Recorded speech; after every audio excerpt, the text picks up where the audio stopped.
Haleluya. Haleluya. Kita harus tetap bersyukur kepada Tuhan, amin. Karena cinta dan kasih Tuhan itu sangat besar dalam kehidupan kita. Minggu yang lalu kita berbicara tentang bagaimana mengikut Tuhan.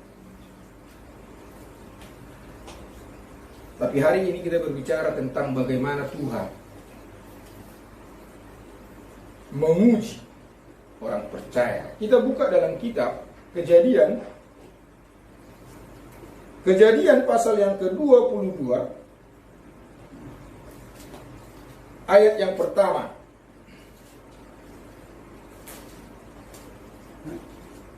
Kalau sudah dapat, mari kita bangkit berdiri.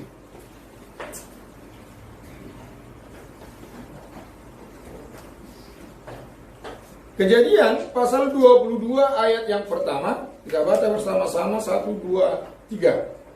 Setelah semuanya itu, Allah mencobai Abraham. Ia berfirman kepadanya, Abraham. Lalu sahutnya, ya Tuhan. Puji Tuhan, silakan dulu.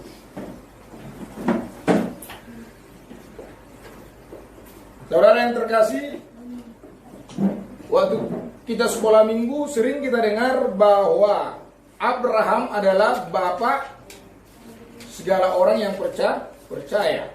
Dia adalah bapak orang beriman. Tetapi gelar ini, gelar bapak orang beriman ini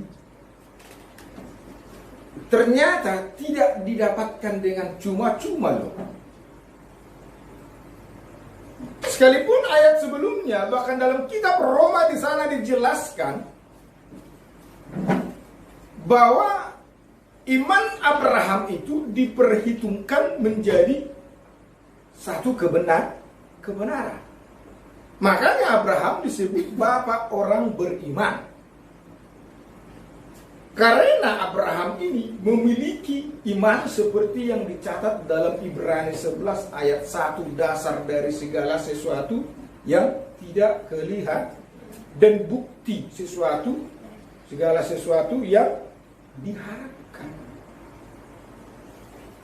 Abraham sudah berumur tua, bahkan istrinya pun sudah berumur tua, tetapi tetap percaya kepada Tuhan bahwa dia akan mendapat keturunan yang dijanjikan.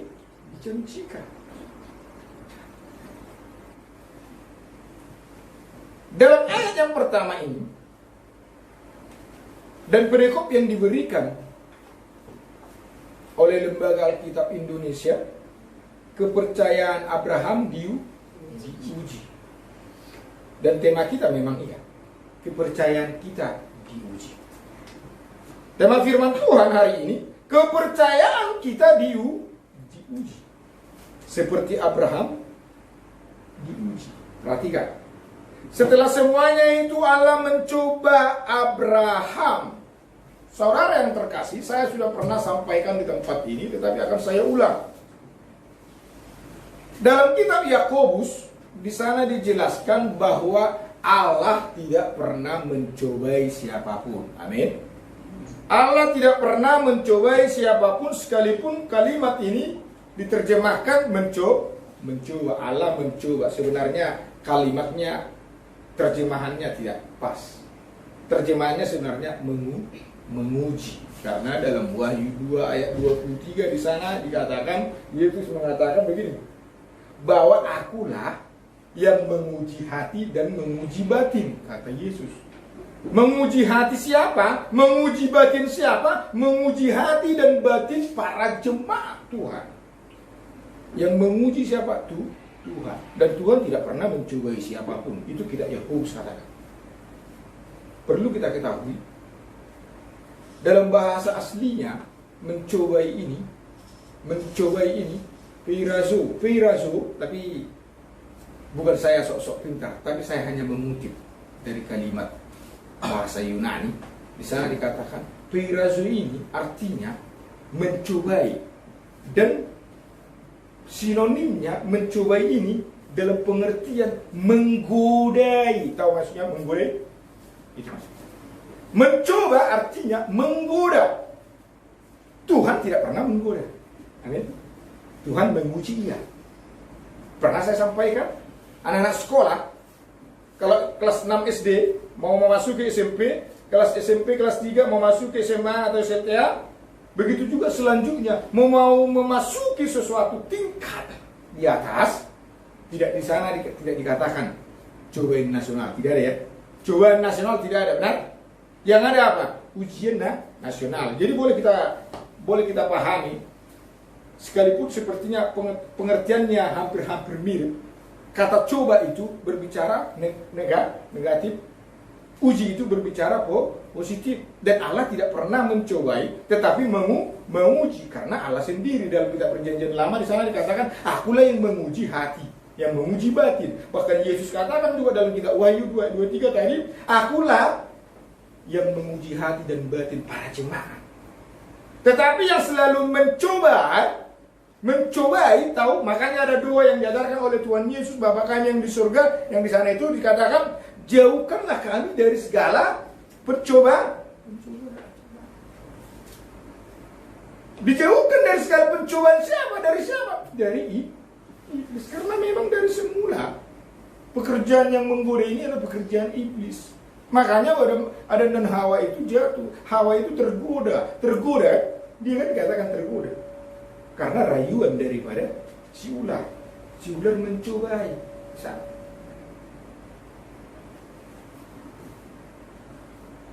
Dalam Kejadian 22 ayat 1 ini di sana dikatakan Allah menguji Abraham. Ternyata Abraham mendapat gelar sebagai bapak orang percaya, bapak beriman itu tidak cuma-cuma dia dapat gelar itu. Dalam kitab Roma di sana dikatakan bahwa Abraham bapak semua orang yang percaya, mau bersurat, mau tidak bersurat, dia adalah bapak orang yang percaya. Dan ternyata gelar itu dia tidak dapat begitu saja. Ternyata Abraham diuji. Makanya judulnya, temanya, kepercayaan Abraham diuji. Dan ternyata ayat-ayat selanjutnya, saya tidak akan bahas ayat selanjutnya. Ternyata pengujian Tuhan kepada Abraham itu berhasil dilalui oleh Abraham. Walaupun kisahnya di sana nanti sepertinya begitu tidak menyenangkan. Karena apa? Berbicara tentang pengorbanan seorang anak. Jadi kalau saudara memiliki gelar, bertanggungjawabkan. Kalau saudara memiliki predikat, bertanggungjawabkan. Apapun yang kita punyai, apapun yang kita kerjakan, pertanggungjawabkan. Amin.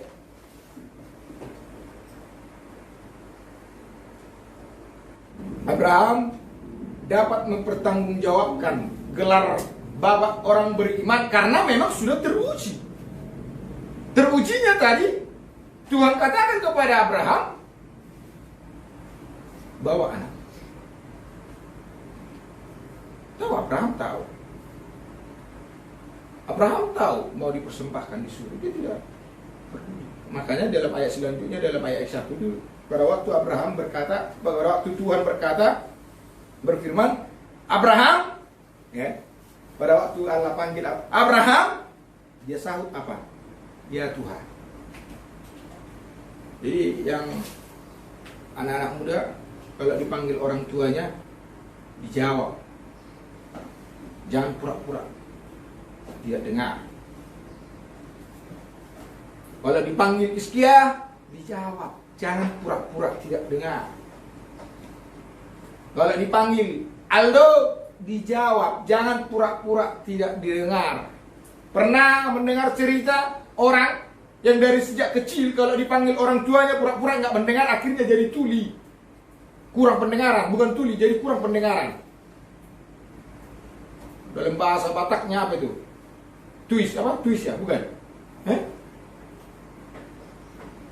Karena sering dia kalau dipanggil tidak pura-pura nggak dengar, akhirnya yang benar-benar dia jadi, kalau orang Batak bilang jadi nengel. Ya. Nengel itu berarti kurang pendengarannya kurang bagus. Abraham memang orang yang dengar-dengaran. Pada waktu Tuhan katakan Abraham, sahut Abraham, ya Tuhan. Karena apa? Karena bagi Abraham itu hanya bagi Tuhan sajalah ya dan amin. Abraham punya prinsip. Aku berkata tidak kepada diriku, dan aku akan berkata ya dan amin kepada firman Tuhan. Saudara harus berkata ya dan amin kepada firman Tuhan. Amin. Kalau Tuhan panggil saudara, harus menjawab. Amin. Bukan berarti dipanggil Tuhan untuk langsung masuk surga, mati ya. Bukan. Karena banyak cerita. Siapa yang mau masuk surga? Saudara mau masuk surga? Ya kan? Mau kan? Tapi kalau dibilang duluan, tidak ada yang mau kan? Benar? Ya kan? Kalau saya tanya saudara, mau masuk surga? Mau? Mau duluan masuk surga? Tidak mau kan? Tidak ada. Kebiasaannya begitu. Bahkan ada cerita supaya engkau tidak mati, kalau Tuhan memanggil engkau udah pura-pura nggak dengar aja. Tahu maksudnya? Maksudnya kalau orang dipanggil Tuhan kan meninggal kan ceritanya, benar? Bahkan ada cerita bilang bagaimana supaya jangan meninggal. Pada waktu Tuhan panggil kau usah dengar, jangan dengar pura-pura nggak dengar supaya jangan mati. Katanya begitu ya? Ceritanya bukan begitu. Abraham dipanggil. Berapa kali Abraham dipanggil? Pertama dia dipanggil untuk mau dibawa masuk ke tanah perjanjian. Tetapi kalau yang ini disahut, dipanggil, berfirman, Allah berfirman, Abraham. Dijawab, iya Tuhan. Karena memang Abraham adalah orang yang dengar-dengaran. Kita pun sebagai anak Tuhan memang harus dengar-dengaran kepada firman Tuhan. Dan pengujian Tuhan kepada Abraham ini ternyata menghasilkan buah, menghasilkan berkat. Karena setelah di ayat-ayat selanjutnya di sana dijelaskan setelah Abraham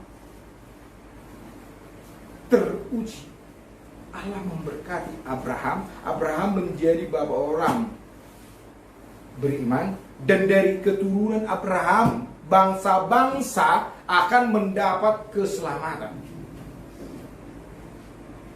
Artinya melalui keturunan Abrahamlah bangsa-bangsa mendapat keselamatan. Karena apa?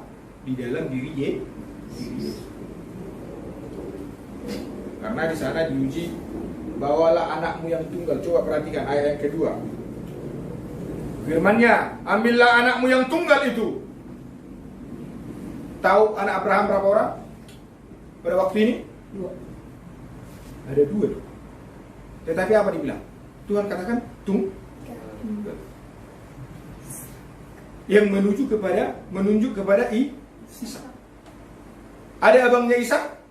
Ada. Tetapi kenapa Tuhan katakan anakmu yang tunggal?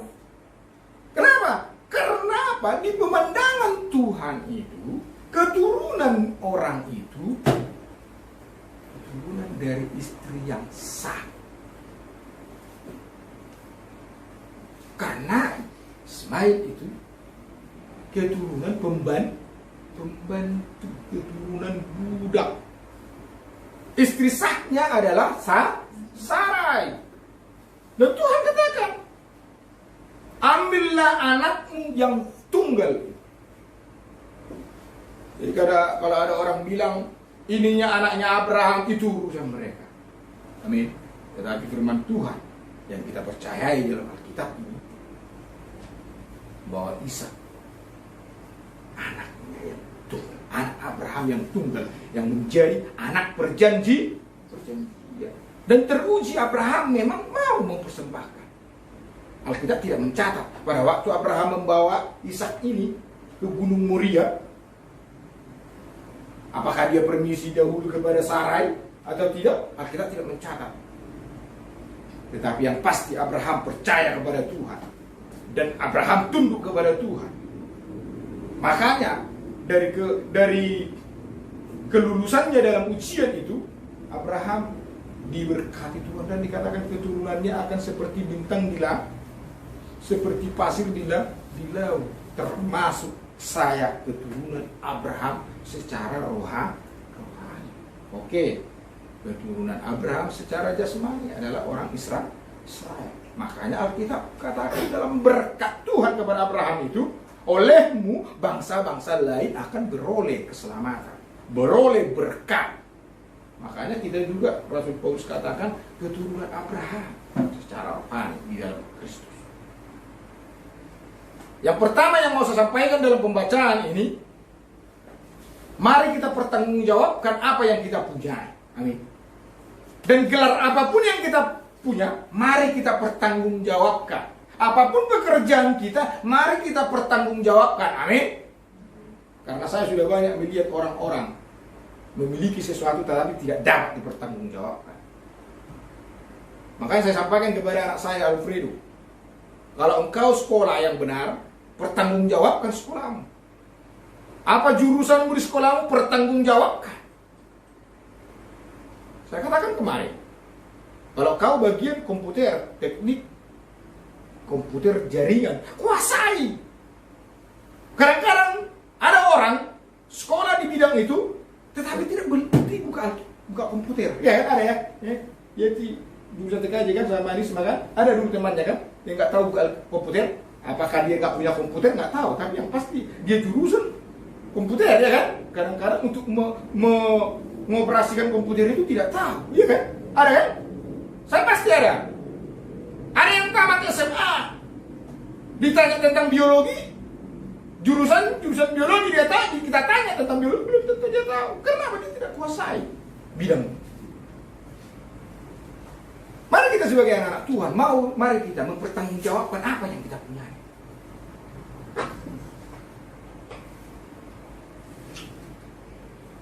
Ada orang sarjana pengangguran. Ada orang memiliki gelar S1, S2, tetapi tidak dapat mempertanggungjawabkan S2. Bahkan gelar-gelar ini memasuki dunia kerohanian para pendeta-pendeta.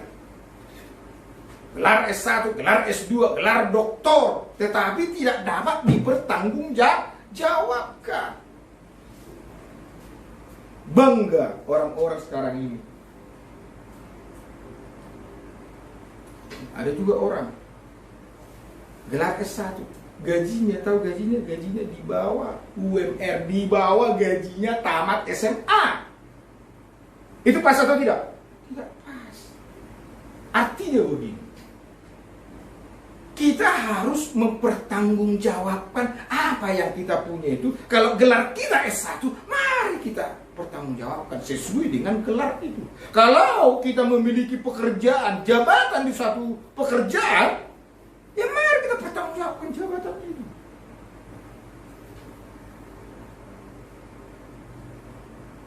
Tapi intinya yang mau saya sampaikan hari ini, kalau kita menyandang gelar sebagai anak Tuhan, sebagai predikat kita sebagai anak Tuhan, mari pertanggungjawabkan predikatmu sebagai anak Tuhan. Amin. Coba kita baca dalam kitab Petrus 1 Petrus 3 ayat 15.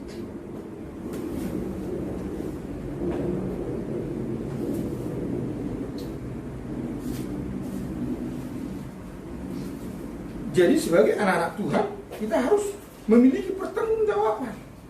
1 Petrus 3 ayat yang ke-15, saya akan baca, perhatikan.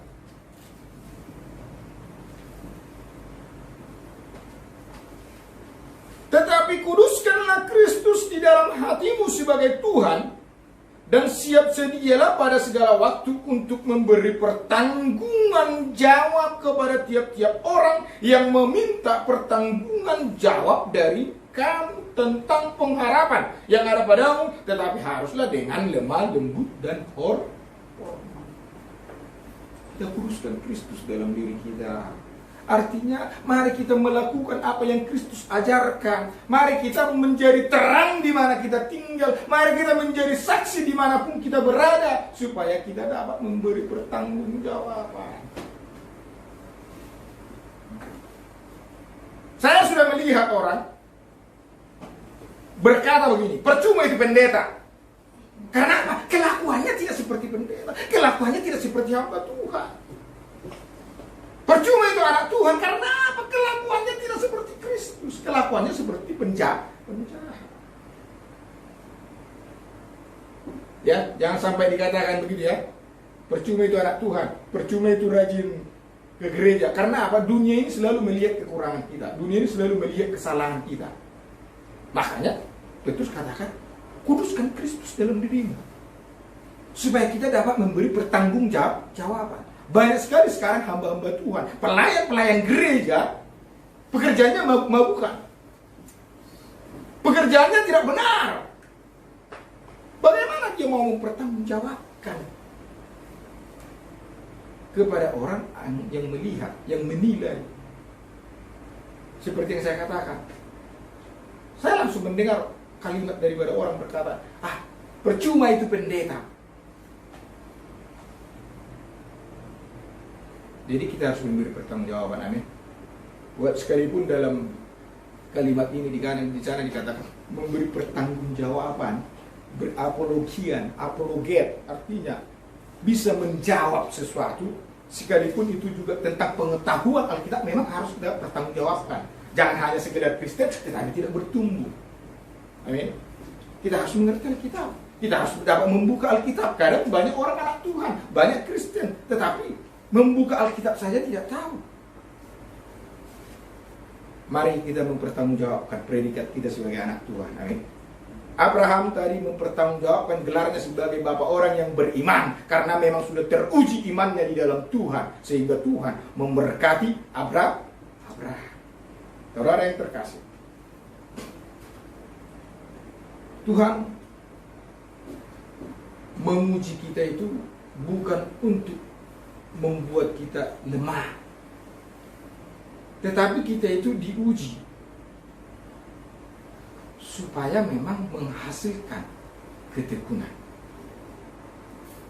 Coba kita buka ayatnya. Yakobus 1 ayat 3.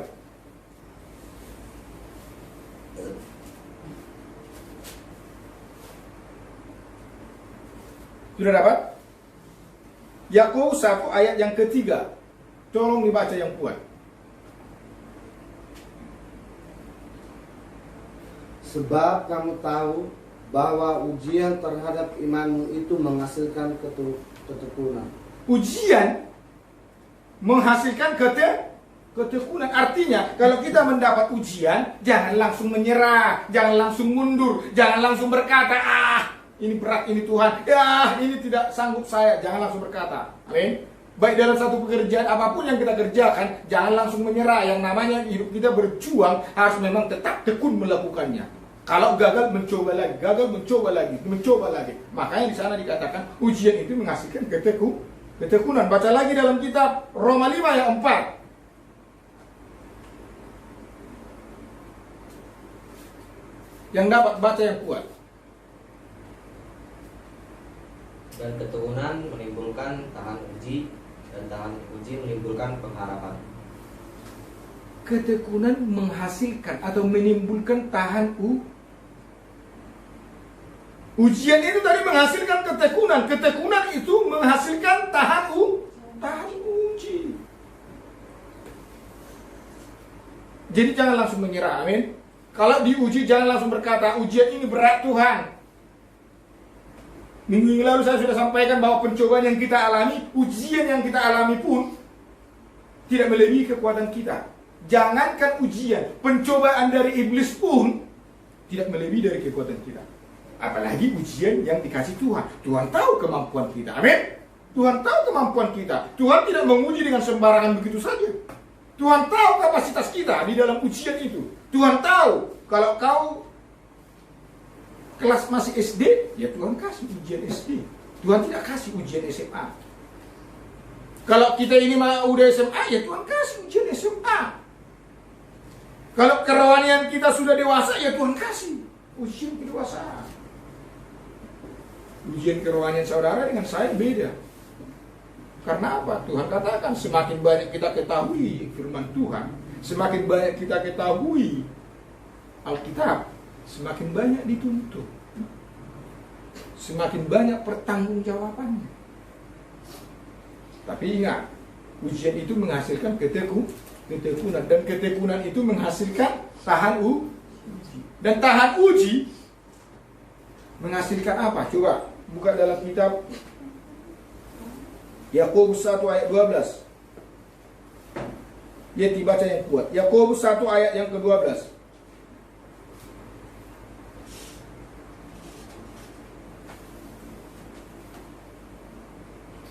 Yakobus 1 ayat 12. Berbahagialah orang yang bertahan dalam pencobaan, sebab apabila ia sudah tahan uji, ia akan menerima mahkota kehidupan yang dijanjikan Allah kepada barang siapa yang mengasihi Dia. Berbahagi. Baca lagi dalam 1 Korintus 3 ayat 13.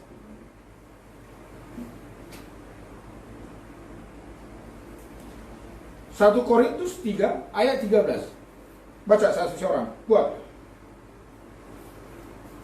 Sekali kelak pekerjaan masing-masing orang akan nampak, karena hari Tuhan akan menyatakannya, sebab ia akan nampak dengan api, dan bagaimana pekerjaan masing-masing orang akan diuji oleh api itu. Yakobus tadi berkata, berbahagialah orang yang tahan uji dan akan mendapat mahkota kehidupan dan mendapat kehidupan kemuliaan yang daripada Tuhan. Dalam kitab 1 Korintus 3 ayat 13 di sana dikatakan, setiap pekerjaan kita itu diuji nanti pada waktu Tuhan datang. Pada waktu nanti Tuhan datang, akan diuji pekerjaan kita dalam mengiring Tuhan itu. Dalam status kita sebagai anak Tuhan itu nanti akan diuji. Apakah pekerjaan kita itu seperti emas, seperti batu, seperti kayu, seperti jerami?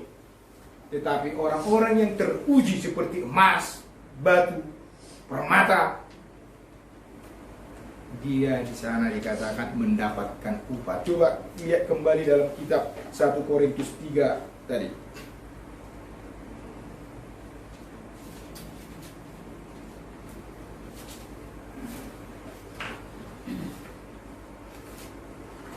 Mulai dari ayat 12. Saya akan baca, perhatikan.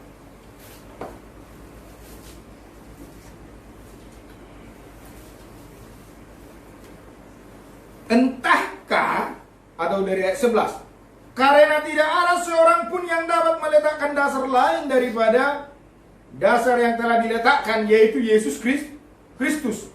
Berarti dasar gereja apa? Yesus.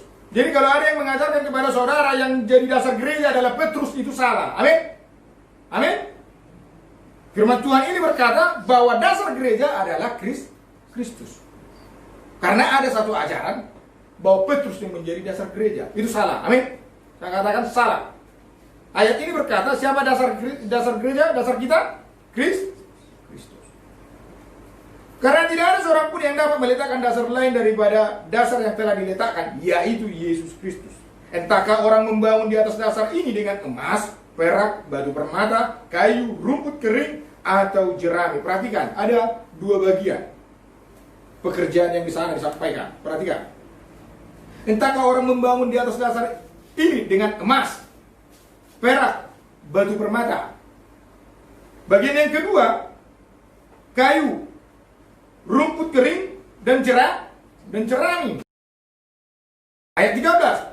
Sekali kelak pekerjaan masing-masing orang akan nampak, karena hari Tuhan akan menyatakannya, sebab ia akan menampak dengan api, dan bagaimana pekerjaan masing-masing orang akan diuji oleh api. Kalau pekerjaan kita tadi emas, perak, batu permata, kira-kira kalau dibakar api hangus enggak?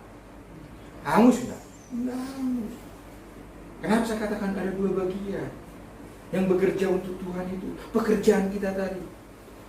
Orang yang mempertanggungjawabkan predikatnya sebagai anak Tuhan tadi, dia akan teruji seperti emas, perak, dan batu permata.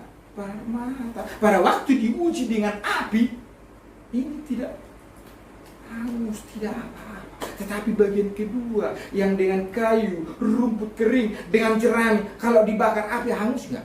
Kebakar nggak? Kebakar. Memang ayat selanjutnya di sana dikatakan, memang nanti tetap akan diselamatkan, tetapi mendapat kerugian kena bakar. Mari kita menghasilkan buah. Mari kita menjadi orang-orang yang militan. Mari kita menjadi orang-orang yang tahan uji seperti Abraham, tidak dengan percuma atau cuma-cuma mendapatkan gelar Bapak orang beriman. Mari kita sebagai anak-anak Tuhan mempertanggungjawabkan status kita sebagai anak Tuhan. Amin. Marilah kita hidup di hadapan orang, menunjukkan bahwa Kristus itu ada dalam diri kita. Marilah kita hidup di hadapan orang, memancarkan cahaya Kristus. Makanya Yesus katakan, kamu adalah garam dunia, kamu adalah terang dunia. Makanya Yesus katakan, hendaklah terangmu bercahaya. Bahkan firman Tuhan berkata, hendaklah kebaikanmu diketahui semua orang. Jadi orang-orang yang tahan uji yang akan mendapat upah. Amin. Karena kita mengikut Tuhan, percaya sekali langsung selamat, tidak. Kita itu tetap hidup, berharap dan taat. Kalau kita taat, baru Tuhan akan membawa kita dalam kemuliaan. Amin. Mari kita sebagai anak-anak Tuhan memiliki prinsip berkata kepada Tuhan, saya siap Tuhan. Seperti Abraham berkata, ya Tuhan. Amin. Kalau Tuhan berfirman, katakan, ya Tuhan. Amin. Katakan kepada Tuhan ya dan amin. Katakan kepada diri sendiri tidak, karena hanya firman Tuhan saja yang jadi. Itu dalam doa Bapa kami yang di surga, jadilah kehendakmu di bumi seperti di surga. Karena itulah orang-orang, dan itulah yang diajarkan Yesus bagi kita orang-orang percaya. Biar ya dan amin itu bagi Tuhan saja, bagi kita tidak. Orang-orang yang tahan uji itu akan mendapat upah mahkota kehidupan. Tuhan memberkati